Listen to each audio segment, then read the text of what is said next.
अस्सलाम वालेकुम। इस वीडियो में हम बात करेंगे कि कूपन की यूजेज लिमिट किस तरह आप असाइन कर सकते हैं कूपन के ऊपर। तो फॉर एग्जांपल आप चाहते हैं कि पर यूज़र जो है एक ही बार आपका कूपन यूज़ कर सके, वो जो स्पेसिफिक कूपन आप जनरेट करेंगे, तो वो किस तरह जो है आप इनेबल कर सकते हैं अपने वो कॉमर्स से जाके कूपन के सेक्शन के अंदर। और तो आप कूपन के सेक्शन में आएंगे और यूजर्स रिस्ट्रिक्शन के अंदर आएंगे और यहाँ पे सॉरी यूजर्स लिमिट के अंदर आएंगे और यहाँ पे डिफाइन कर देंगे। अब यहाँ पे बताता है यूजर्स लिमिट पर कूपन।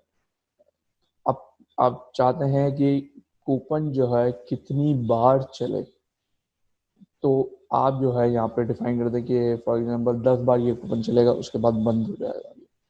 ठीक हो गया।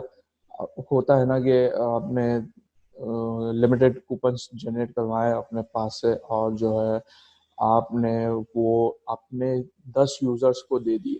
10, और यहाँ पे लिमिट लगा दी 10 की, और 10 यूजर्स को आपने दे दिए और आपने कहा कि आप आप जो है कूपन को यूज कर लें। तो वो 10 के बाद जो है बंद हो जाएगा वो कूपन चलना। ठीक हो गया। दूसरा ये है कि यहाँ पे दिया हुआ है यूजर लिमिट पर यूजर। अब यहाँ पे पर यूजर की लिमिट लगा सकते हैं कि आपने एक स्पेसिफिक कूपन बना दिया स्टोर वाइड, ठीक है ना। आपने वो एक बना के रख दिया और आपने यहाँ पे डिफाइन कर दिया कि एक बार ही यूजर इस कूपन को यूज कर सकता है। उसके बाद नेक्स्ट टाइम अगर वो परचेज करते वक्त ये स्पेसिफिक कूपन को लगाएगा तो वो नहीं चलेगा। तो ठीक हो गया। तो यहाँ पे आपने डिफाइन कर देना है वो जितनी बार आपको जो है वो कूपन जो है यूज करवाना है, और आप जो है आगे बढ़ा देंगे इसको और पब्लिश कर देंगे उसको।